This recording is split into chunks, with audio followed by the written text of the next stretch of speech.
श्री सद्गुरुदेव नमः। तेन त्यक्तेन भुंजिताः।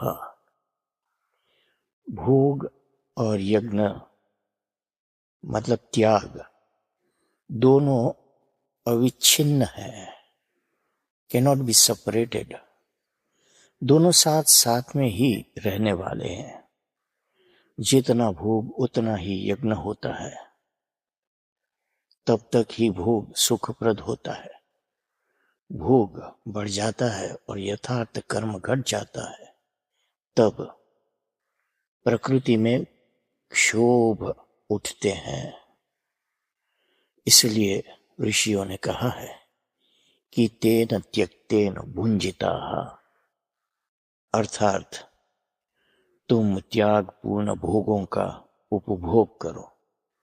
जो भी तुमको प्राप्त है, जितना भी तुमको प्राप्त है, उसमें से यज्ञ का हिस्सा पहले निकालो, फिर शेष में से उपभोग करो।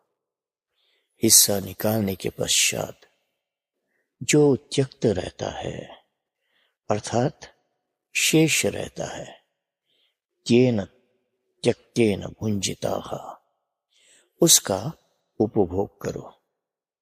तात्पर्य कि हर एक मनुष्य का ये पहला कर्तव्य है कि दूसरा मनुष्य दुख में हो तब उसका हर प्रकार के सहायक बनना। अगर ऐसा न करे तो वो मानव ही नहीं है। दूसरों के धन की कामना करने का तो फिर प्रश्न ही नहीं रहता। फिर भी त्रिकालदर्शी ऋषि ने स्पष्ट वाणी से कहा कि मा गृदः कस्यचित् धनम। यजुर्वेद ऋग्वेद में एक ऋषि ने यज्ञ पारायण बुद्धि को कामधेनु कही है। वहां ऋषि ने प्रार्थना करते कहा है कि हे देवगण, आपकी दिव्य पूज्य यज्ञमय बुद्धि को और यज्ञ भावना को मेरे योग व क्षेम के लिए मेरे जीवन में बार बार आह्वान करता हूं। उसको मेरे में सदा के लिए आधान करना चाहता हूं। गेहूं और जौ के खेतों में जाकर तृप्त होकर आई हुई और दूध की हजारों धारा देने वाली उत्तम गाय जिस प्रकार हमको दूध से परिपूर्ण व परितृप्त कर देती है, ठीक उसी प्रकार ये यज्ञ भावना की कामधेनु भी हमको परिपूर्ण करे, हमारी समस्त कामनाओं को पूर्ण करे। मानस जी में कामधेनु का स्वरूप बड़ी अच्छी प्रकार से समझाया गया है। यज्ञ यानी परहित परमार्थ स्वार्थ का त्याग।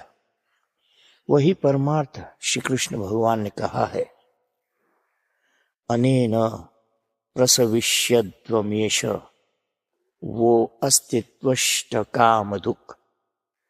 गीता जी 3:10। प्रजापति ने हमारा सृजन करते समय भी हमको कहा रखा है कि इस यज्ञ भावना के द्वारा ही जो चाहिए सो उत्पन्न करना, वही तुम्हारी शुभ कामनाओं को पूर्ण करेगी। श्री सद्गुरुदेव भगवान की जय।